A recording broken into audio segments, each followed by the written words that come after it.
Hello students, welcome back to Mehta School Digital Classes. How are you students? I hope all are you fit and fine. Students, आज हम आपका जो chapter number 11 है उसका जो topic number 3 है जंतुओं में उत्सर्जन कि जंतुओं में किस प्रकार से उत्सर्जन होता है, किस प्रकार से हम जो अपशिष्ट पदार्थ होते हैं उनका उत्सर्जन हमारे शरीर में पाए जाने वाले विभिन्न अंगों के द्वारा किस प्रकार से करते हैं, क्या क्या प्रोसेस है उनके बारे में डिस्कस करेंगे। स्टूडेंट्स, हमने लास्ट वीडियो में हार्ट के बारे में पढ़ा था, हृदय स्पंदन के बारे में पढ़ा था कि हार्ट क्या है, हृदय स्पंदन क्या होता है, कौन सा उपकरण है जिसके द्वारा डॉक्टर हमारी जो धड़कन है उसको सुनते हैं। इनके बारे में हमने लास्ट वीडियो में डिस्कस कर लिया था। आज हम जंतुओं में उत्सर्जन के बारे में पढ़ेंगे कि मानव में किस प्रकार से उत्सर्जन होता है। ओके, देखो आपको याद होगा कि शरीर में अपशिष्ट पदार्थों के रूप में उत्पन्न कार्बन डाइऑक्साइड फेफड़ों के द्वारा किस प्रकार उत्सर्जन के प्रक्रम के दौरान शरीर से बाहर निकाल दी जाती है। देखो स्टूडेंट्स, आप जानते हो कि हमारे शरीर में विभिन्न अपशिष्ट पदार्थ होते हैं, ठीक है, और उन्हीं अपशिष्ट पदार्थों को हम शरीर में पाए जाने वाले विभिन्न अंगों के द्वारा किस प्रकार से बाहर निकालते हैं, इसी प्रोसेस को हम क्या बोलते हैं, उत्सर्जन बोलते हैं, ठीक है। और जिन अंगों के द्वारा निकलते हैं उनको हम उत्सर्जन तंत्र या उत्सर्जन अंग बोलते हैं, ठीक है। इसी प्रकार हमारे शरीर में क्या पाई जाती है, कार्बन डाइऑक्साइड को हम किस प्रकार लंग्स के द्वारा उस श्वसन के दौरान किस प्रकार बाहर निकालते हैं। देखो यह भी ध्यान में रखिए कि अपचित भोजन वैक्षेपण प्रक्रम के द्वारा मल के रूप में शरीर से बाहर निकाल दिया जाता है। ये तो हमारे डेली का प्रोसेस है कि हमारे शरीर में जो भी अपचित भोजन होता है उसको वैक्षेपण या पचने के बाद उसको हम मल के रूप में शरीर से बाहर निकालते हैं, ठीक है। तो आइए अब हम ये मालूम करें कि अन्य अपशिष्ट पदार्थ शरीर के द्वारा कैसे बाहर निकाले जाते हैं, ठीक है। शरीर के कौन कौन से पार्ट के द्वारा हम अपशिष्ट पदार्थों को बाहर निकालते हैं, इसके बारे में हम इस टॉपिक में डिस्कस करेंगे। आपके मन में ये प्रश्न उठ सकता है कि आखिर में अपशिष्ट पदार्थ आते कहाँ से हैं, ठीक है। ये भी पता होना चाहिए कि अपशिष्ट पदार्थ क्या होते हैं, हम कौन कौन सा फूड लेते हैं, इसके द्वारा किस प्रकार से हमारे भोजन का वैक्षेपण होता है, पाचन होता है, ठीक है, किस प्रकार हम अपशिष्ट पदार्थों को हमारे शरीर के विभिन्न अंगों के द्वारा किस प्रकार से बाहर उत्सर्जित करते हैं या त्यागते हैं मल के रूप में। देखो जब हमारी कोशिका अपना कार्य करती है तो कुछ पदार्थ अपशिष्ट के रूप में क्या होते हैं, निर्मित होते हैं, और अधिकांश ये पदार्थ क्या होते हैं, विषाक्त होते हैं, डेट मीन्स जहरीले होते हैं, जो हमारे लिए घातक भी हो सकते हैं, इसलिए इन्हें शरीर से बाहर निकालने की आवश्यकता होती है। इसी प्रकार हम जानते हैं कि इसी वजह से हम जो हमारे शरीर में अपशिष्ट पदार्थ होते हैं वो हमारे लिए जहरीले घातक हो सकते हैं, इसी कारण उनको हम बाहर निकालते हैं। सजीव के द्वारा कोशिकाओं से निर्मित होने वाले अपशिष्ट पदार्थों को बाहर निकालने के प्रक्रम को ही हम क्या कहते हैं, उत्सर्जन कहते हैं। तो फर्स्ट क्वेश्चन बनता है आपका कि उत्सर्जन किसे कहते हैं, तो हम बोल सकते हैं कि सजीव के द्वारा कोशिकाओं से निर्मित होने वाले जो अपशिष्ट पदार्थ होते हैं उनको शरीर से बाहर त्यागना या शरीर से निकालने के प्रक्रम को ही हम उत्सर्जन कहते हैं, और उत्सर्जन में भाग लेने वाले सभी अंगों को उत्सर्जन तंत्र कहते हैं। समझ में आ गया। अब हम पढ़ेंगे मानव उत्सर्जन तंत्र क्या है, कौन कौन से अंग पाए जाते हैं जिनके द्वारा हम अपशिष्ट पदार्थों को शरीर से बाहर निकालते हैं। देखो मानव उत्सर्जन तंत्र, ह्यूमन सर्कुलेटरी सिस्टम के बारे में हम पढ़ेंगे। देखो ह्यूमन एक्सक्रीटरी सिस्टम के बारे में पढ़ेंगे। रक्त में उपस्थित अपशिष्ट पदार्थों को शरीर से बाहर निकालना जाना चाहिए, ये किस प्रकार होता है, और इसके लिए रक्त को छानने की व्यवस्था की आवश्यकता किस प्रकार से होती है। देखो यह व्यवस्था वर्तक या हम जिसको हम क्या बोलते हैं, गुर्दे में उपस्थित रक्त कोशिकाओं के द्वारा उपलब्ध की जाती है।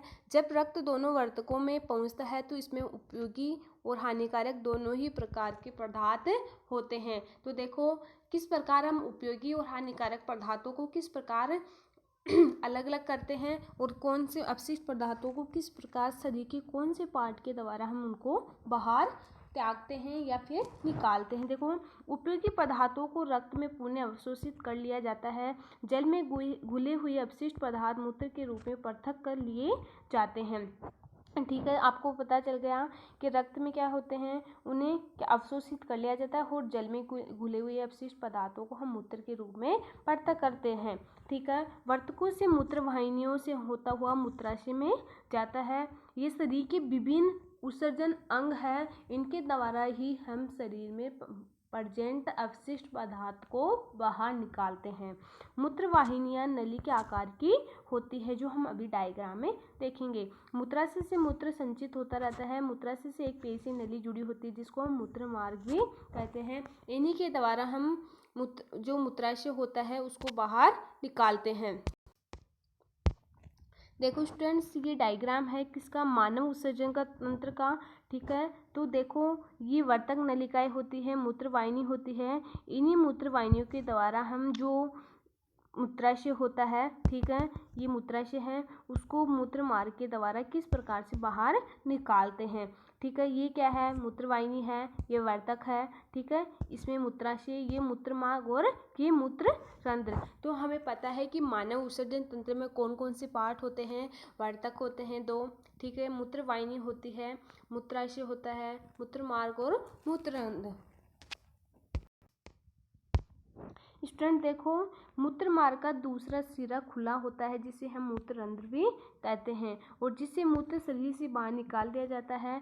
वर्तक, मूत्र वाहिनियां, मूत्राशय, मूत्र मार्ग सम्मिलित रूप से उत्सर्जन तंत्र बनाते हैं। तो आपको कोई पूछे कि उत्सर्जन तंत्र में कौन कौन से अंग भाग करते हैं, तो वर्तक होते हैं, मूत्र वाहिनियां होती है, मूत्राशय होता है और मूत्र मार्ग। ठीक है, इसके बाद देखो, कोई वयस्क व्यक्ति सामान्यतः 24 घंटे में 1 से 1.8 लीटर मूत्र करता है। मूत्र में 90% क्या होता है, जल, 2.5% यूरिया एंड 2.5% अपशिष्ट उत्पाद होते हैं, जो हम शरीर से क्या करते हैं, इनको रिमूव करते हैं मूत्राशय के रूप में, मूत्र मार्ग के, मूत्र वाहिनियों के द्वारा। हम यदि सभी का अनुभव है कि गर्मियों में हमें पसीना आता है, स्वेद में जल और लवण होते हैं। बुजुर्गों ने देखा था कि गर्मियों के दिनों में प्राय पसीने के कारण कपड़ों में सफ़ेद धब्बे भी हमें दिखाई देते हैं। विशेषतर इन स्थानों पर जहां अधिक पसीना आता है, वे धब्बे पसीने में उपस्थित लवणों के कारण बनते हैं।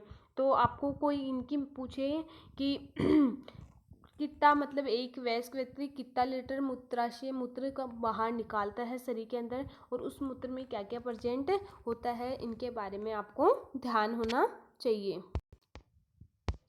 स्टूडेंट देखो, यहाँ संवेदन या पसीने आने का कोई विशेष प्रयोजन होता है। हम जानते हैं कि मिट्टी से बने घड़ों में रखा जाना पानी ठंडा हो जाता है।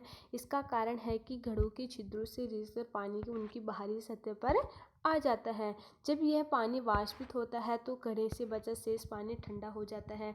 ठीक इसी प्रकार पसीने में हमारे शरीर को ठंडा बनाए रखने में सहायता करता है। देखो कुछ पॉइंट्स हैं इसमें, इनको हम रीड करेंगे। कभी कभी किसी व्यक्ति की वर्तक काम करना बंद कर देते हैं, तो इसका कारण क्या हो सकता है। जब कोई एक स्वस्थ व्यक्ति है, फिर भी उसके जो वर्तक होते हैं वो काम करना बंद कर देते हैं, इसका कुछ विशेष कारण होगा जिसके कारण वो काम कम करते हैं। देखो, ऐसा किसी संक्रमण अथवा चोट के कारण भी हो सकता है। वर्तक के अग्रिय हो जाने की स्थिति में रक्त में अपशिष्ट पदार्थों की मात्रा क्या हो जाती है, बढ़ जाती है, जिसके कारण वो वर्तक क्या होते हैं, वह करना कम कर देते हैं। ऐसे व्यक्ति को अधिक दिनों तक जीवित रहने की संभावना कम हो जाती है।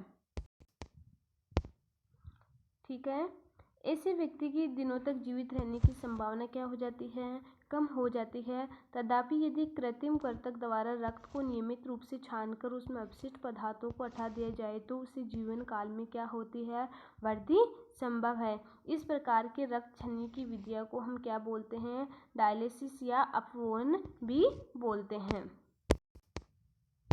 इसके बाद हम देखते हैं, देखो जंतु के शरीर में अपशिष्ट रसायनों के निष्कासन की विधि जल की उपलब्धता पर निर्भर करती है, कि जंतुओं में हम शरीर से जो भी अपशिष्ट पदार्थों को रिमूव करते हैं तो किस विधि के द्वारा हम करते हैं, तो वो एक प्रोसेस होता है, निष्कासन प्रोसेस।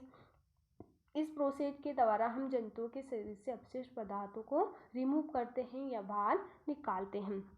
मछली जैसे जलीय जंतु कोशिका से अपशिष्ट उत्पादों को अमोनिया के रूप में उत्सर्जित करते हैं। और आपको पता है अमोनिया का फॉर्मूला होता है NH3।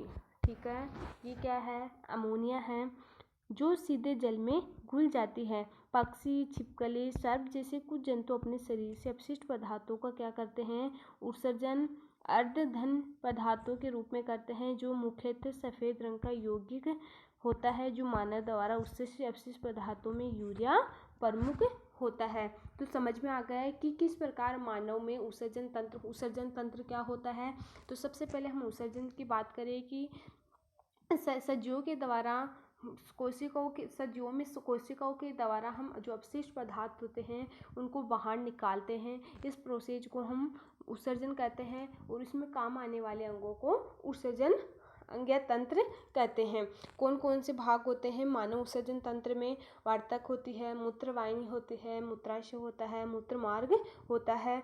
इसके बाद हमने पढ़ा था कि जो जंतु होते हैं उनके शरीर में भी हम जो वाटर होता है उसका किस प्रकार निष्कासन प्रोसेस के द्वारा उनको बाहर निकालते हैं। स्टूडेंट्स, हम अगले वीडियो में पादपों में पदार्थों के परिवहन के बारे में पढ़ेंगे। हमने एनिमल्स के बारे में पढ़ लिया था कि एनिमल्स में तो किस प्रकार से पदार्थों का परिवहन होता है। अब आज हम किसके बारे में पढ़ेंगे? पादपों में पदार्थों का परिवहन। कौन कौन से पार्ट होते हैं? जाइलम होते हैं, फ्लोएम होते हैं। तो इन पार्टों के द्वारा किस प्रकार पादपों में पदार्थों का परिवहन होता है। Okay students, thank you.